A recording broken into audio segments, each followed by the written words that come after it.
gerakan itu gurunya. Maksudnya untuk berbagi praktik itu, makanya berkaitan nanti dengan komunitas Girlis Batik itu kaitannya.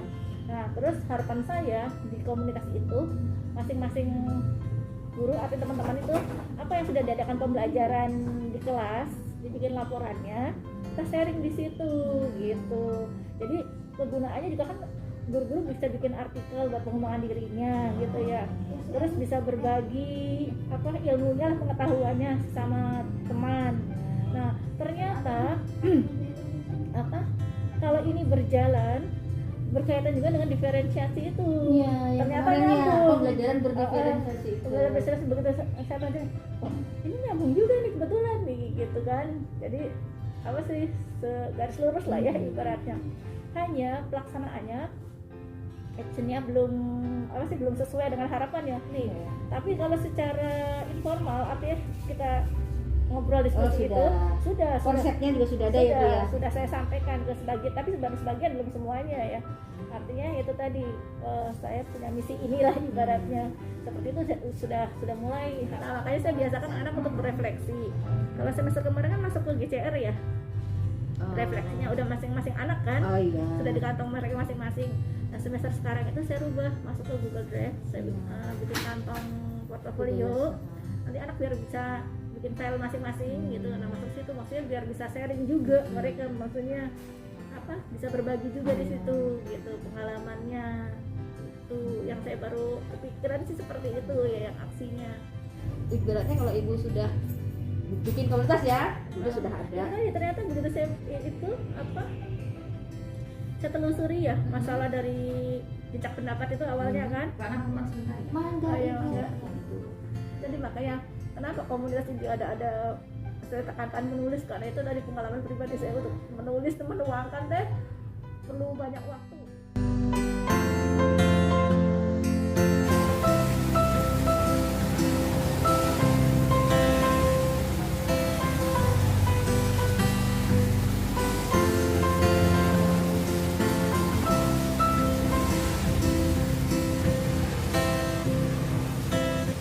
Adalah jadwal pendampingan individu kedua ke SMA Negeri 2 Cibinong. Saya akan bertemu dengan Ibu Tatat Rahmalia dan Ibu Artanti.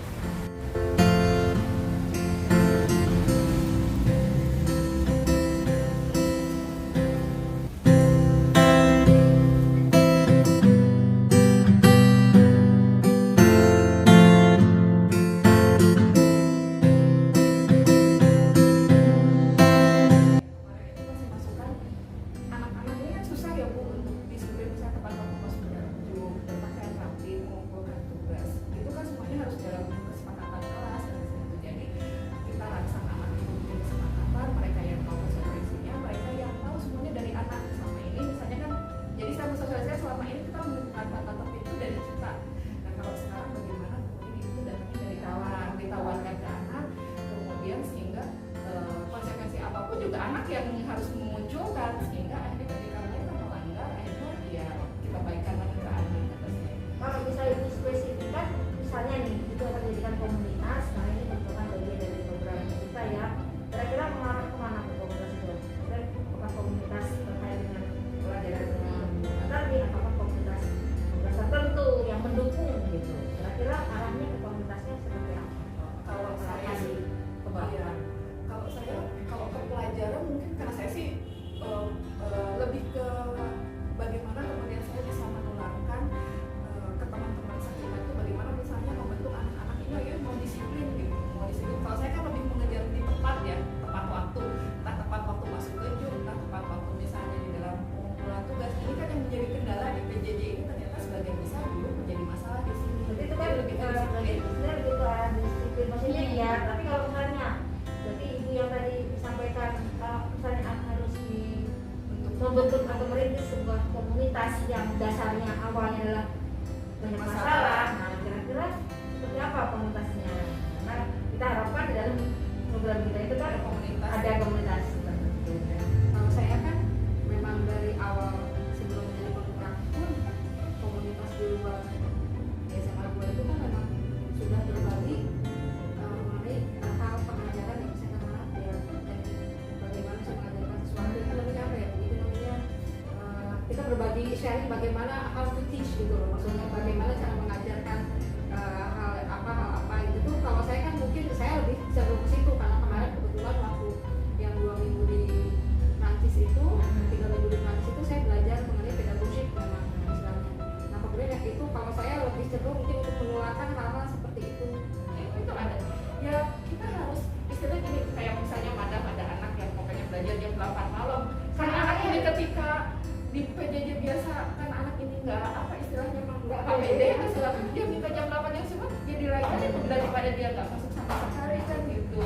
Kalau gini kan susah, makanya ketika kita dicari itu menurut saya kesempatan. Nggak apa-apa dia terus dia bilang gini, madam boleh nggak nanti kita kalau misalnya nggak ngerti yang di kelas kita bikin zoom aja, kita aja madam, sampai begitu. Kita aja madam katanya gitu sih orang. Terus ya udah saya bilang ya udah asal sesuai dengan kamu aja, saya kamu maunya kapan kita hubungi saya, kita aja madam. Terus dia udah iya udah kamu aja. Yang ini ngapain ya, harus gimana? Kelas berikutnya berarti jangan begitu. Nah kita kan berarti mencoba lagi, oh ya digimanain. Sebelum ada saya tahu itu bahwa namanya diferensiasi. Saya udah lakukan itu. Sampai kemarin juga, nak ceritakan kegiatan sehari-hari kamu bisanya apa? Mau nulis, saya bilang mau dibaca, mau ngomong. Anak yang pintar kan, saya akan ngomong madam, oke. Ngomong nanti tanya, kamu waktu jam berapa pakai bahasa Prancis? Oh gini, oke nyambung, terus. Tapi kalau anak yang bisa, madam saya bisanya baca, boleh nggak? Boleh. Saya nggak tahu bacanya, madam sok tulisannya apa saya bacain. Nanti kamu ulangi ya. Nah itu kan berarti sampai level terendah itu kan seperti itu. Jadi tanpa saya sadar mungkin gitu. Jadi sebenarnya ya.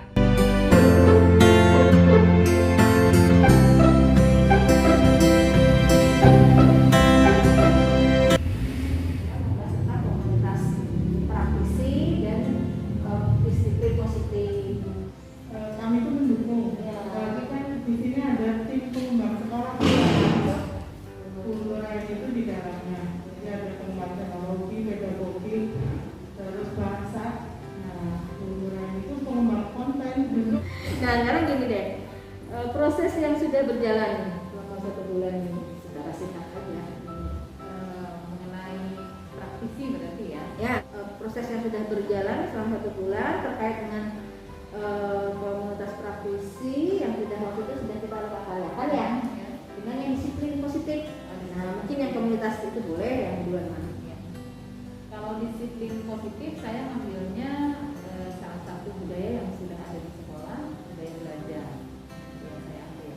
Karena positif yang lain juga sebenarnya sudah ada menjadi budaya sekolah. Kita punya budaya sekolah ada sekitar 7 budaya sekolah, salah satunya budaya belajar. Mungkin alternatif lain di ruang perpus itu masih di ruang. Tapi kalau di sini kita bisa memanfaatkan seperti ini Bu, ruang-ruang ini Taman.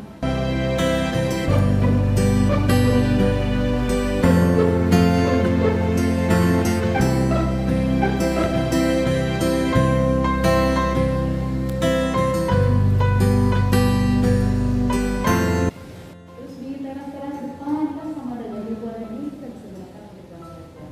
Jadi artinya belajar yang diterapkan yang saya ajukan, belajar tanpa adanya batasan ruang dan waktu. Salah satunya kita gunakan blog, misalnya jadi blog yang benar-benar kita bikin sendiri. Jadi materi itu sesuai dengan silabus atau dengan mata pelajaran yang kita ajarkan.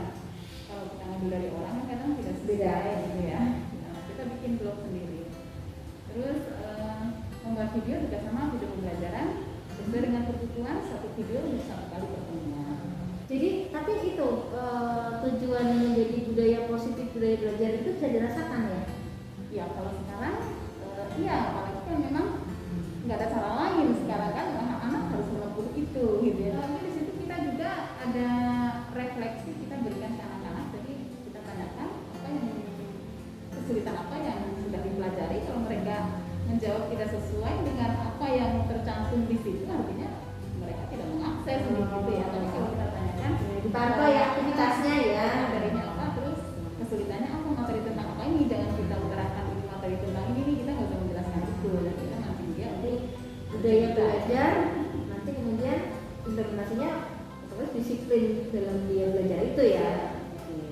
Apa Bu spesifiknya komunitas praktisi yang Bu Nur sudah bentuk di sini? yang sudah dirintis. Yang saya sudah lakukan sih baru berdiskusi dengan teman untuk ngajar nih.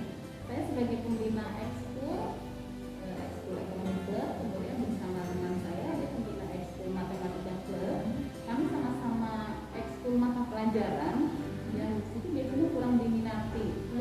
minat anak Iya, mengikuti komunitas. bagaimana mereka tertarik dengan ekskul yang ilmiah gitu ya, ekskul mata pelajaran. Itu berapa persen itu harapan Bunur dengan adanya komunitas itu dengan yang sudah dicapai? Mengikutkan anak-anak ekskul ini ke literasi keuangan. Oh gitu. Jika belum berhasil strateginya, Supaya mereka menganggap oh ini ekskul ini benar eksis nih, jadi bukan hanya di dalam saja, tapi berkembang keluar gitu. karena kan kalau sampai keluar berarti membuat semangat kan ya. Tapi strateginya itu yang motivasinya. Karena kalau cuma di dalam aja bosan ya. Anak-anak ngapain sih gitu, tapi kalau lomba di luar, nah kan Setidaknya punya pengalaman. Apa kabar Bang Jessica? Sehat Bu. Terus semangat terus ya. Iya. Tetap. Wes mantap.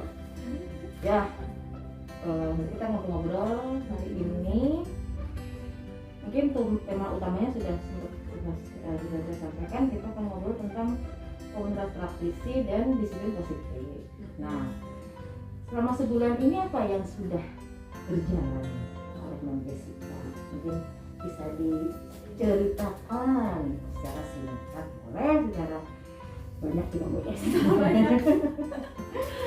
Jadi kan kemarin komunitas praktisi itu tugasnya kan mengajak teman-teman untuk memiliki passion yang sama lah gitu ya. Nah kalau saya kan passionnya STEM, tapi kebetulan kalau di sini belum ada yang pernah mendengar itulah STEM itu Science, Technology, Engineering, and Mathematics itu. Jadi saya sistem pertamanya adalah sosialisasi dulu gitu. Jadi jangan tiba-tiba ngajak kan, masa orang diajak aja juga nggak ngerti. Iya, apaan gitu Mau ya? ngapain nih gitu. STEM Karena ya. menurut saya sistem itu paling cocok dengan kurikulum K13 kita nih Bu. Karena sekarang udah masuk modul 2.1 itu kemarin pembelajaran berdifferensiasi itu cocok banget sama sistem itu. Karena sistem itu kan harus menghasilkan karya, tapi kan karyanya itu nggak harus sama. Seperti itu sih. Jadi saya sudah mengajarkan itu kepada guru-guru yang lain gitu. Apalagi sekarang kondisi di rumah, kalau anak-anak kan misalnya kita perlu bahan A, dia punyanya B gitu kan. Jadi kita nggak boleh terlalu maksa kayak gitu sih, udah aku ajarin. Terus teman-teman juga kayaknya tertarik. Nah tapi kan nggak bisa satu kali jalan. Jadi kayaknya saya akan mengadakan beberapa pelatihan gitu sebelum kita benar-benar sungguh-sungguh mencoba membuat RPP STEM masing-masing. Karena kan kelas 1 kebutuhannya lain, kelas 2, kelas 3 seperti apa gitu sih. Positif ya responnya ya. Responnya sangat positif dari teman-teman. Terus jadi hari ini nih mau meeting lagi nih Bu. Kalau kemarin kan udah meeting pendahuluan, udah oke. Nah berarti kan Mbak Jessica kan ceritanya sedang merintis tentang komunitas praktisi STEM dan katanya dengan disiplin positif ya, Ya, tadi. Nah, kesepakatan menurut kelas. Ibu, Mem Nike sebagai rekan kerja, pertama tanggapan ya, respon apa yang dirasakan dengan apa yang dilakukan Mbak Jessica, kemudian apa yang sudah dirasakan dampaknya terhadap kelas.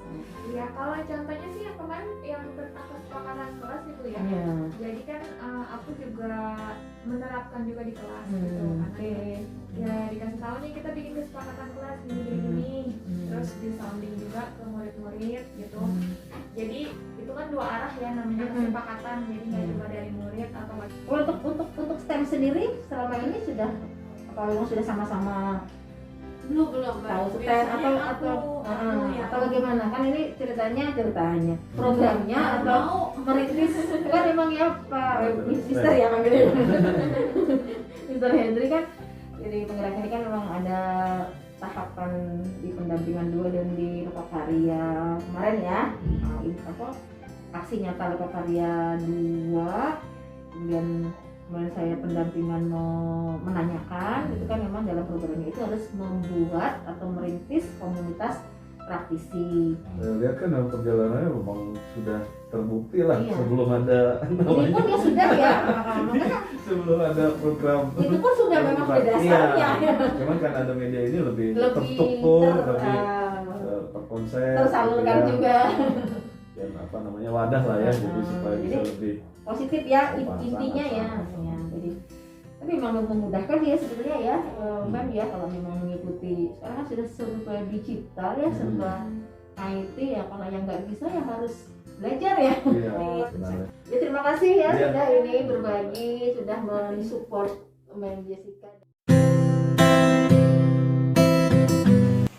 Hari ini jadwal saya adalah pendampingan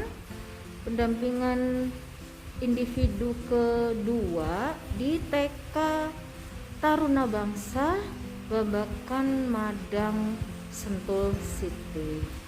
Nanti saya akan coaching dan ngobrol-ngobrol dengan calon guru penggerak Ibu Kusnatul Wardati, guru TK Taruna Bangsa. Gimana Bu Kusna kabarnya? Alhamdulillah baik. Hari ini insya Allah kita akan ngobrol-ngobrol tentang komunitas praktisi dan disiplin positif. Ini kan di Ibu di TK ya. Kira-kira proses apa yang sudah berjalan dalam 1 bulan ini? Ini mungkin ya, pengembangan pembelajaran. Pengembangan pembelajaran itu KBM-nya gitu ya, untuk materi, untuk pengembangan metode pembelajarannya ya. Jadi lebih ke teknik-teknik mungkin ya, model dan teknik-teknik ya. Sebenarnya mungkin kalau kita dulu sebelum saya mungkin ya tahu tentang komunitas praktisi, mungkin kita hanya sekedar, maksudnya tidak terlalu apa ya, maksudnya hanya sekedar informasi-informasi yang mungkin tidak mendalam gitu ya, umum gitu, misalnya hari ini gitu. Tapi karena sekarang sudah tahu, oh ternyata komunitas seperti ini tuh ternyata maksudnya berguna gitu, ternyata maksudnya bermanfaat, maksudnya kita bisa sharing, bisa tukar pikiran, bisa misalnya saling apa namanya mengingatkan atau mungkin bertanya gitu ya. Jadi melalui komunitas ini gitu, biasanya kan kita mungkin berjalan sendiri-sendiri ya, maksudnya kita udah punya materi pelajaran ini, kita udah tahu temanya ini, indikatornya ini, jadi kita tapi berjalannya sendiri-sendiri. Tapi dengan adanya ini kita bisa kalau bikin ini kayaknya menarik loh, jadi ada diskusi gitu ya. Jadi ada gimana nanti kalau misalnya pas tema ini kita buat ini gitu, jadi ada pembicaraan yang mungkin mengarah ke kita membuat mungkin sesuatu yang baru atau mungkin inovasi ya, gebrakan yang bisa membuat anak itu lebih tertarik atau mungkin lebih menantang gitu ya. Jadi karena adanya diskusi mungkin jadi lebih beruntungnya, maksudnya senangnya di teman-teman saya ini tidak ada kayak unsur kayak senioritas atau apa itu tidak ada ya. Meskipun ada yang mungkin usianya lebih tua, pengalamannya sudah banyak, tapi tetap merangkul ke kita yang mungkin masih baru atau kolaborasi pengembangan pembelajaran ya. Jadi artinya nanti ibu susut lagi, pengembangannya di bidang mungkin model teknik apa. Kalau untuk ini Bu, karena kita bicara kebetulan Bu Kusna guru TK ya, apa disiplin positif itu gimana Bu Kusna pengalamannya? Kalau penerapannya TK kan sebenarnya kalau pembiasaan kan kalau anak TK itu kayak begitu positif itu kan kita pembiasaan ya, misalnya sehari-hari kita ajarin anak bagaimana kalau ketemu di sama kami malam misalnya, kalau sama teman bagaimana maksudnya tidak berebut mainan, kan anak-anak kecil kan mereka biasa di rumah semuanya punya sendiri, tidak ada yang sharing atau mungkin pinjam-pinjam.